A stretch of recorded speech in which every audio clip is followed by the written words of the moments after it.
Jeg hedder Elias, jeg er 42 år gammel og er psykolog og chefkonsulent i forsvaret.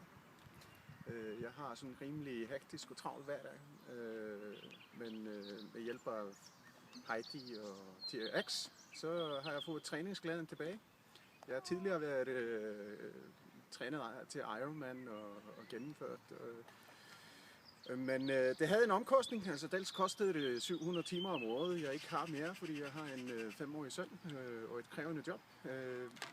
Men plus, jeg kunne mærke, kan man sige, at jeg blev mere og mere langsom. Altså udholdenheden var til stede, men jeg blev langsom og stiv i kroppen, og jeg var træt af at øve, altså jeg blev bare pissetræt af det. Men her for knap et år siden, så introducerede Heidi mig til TRX. Og det har simpelthen bare været fantastisk, så cirka 2 gange om ugen, ikke mere end en halv time, kan man sige, får jeg trænet med TRX'en. Og hvilket har betydet, at jeg har fået træningsglæden tilbage. Jeg har også, kan man sige, lidt mere overskud til hverdagen. Jeg synes, min muskulatur har, kan man sige, sådan oppet sig lidt. Jeg har fået mere hastighed, når jeg løber.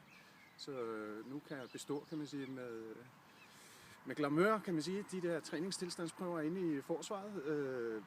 Plus så generelt, så synes jeg bare, at jeg har mere energi og glæde. Og så meget glæde, at min gamle passion fra barndommen angående judo, den er ved at rumstere op i hovedet igen, selvom jeg nu er halvt gammel og nok skulle tænke langt væk. Men så synes jeg faktisk, at kroppen er klar til det.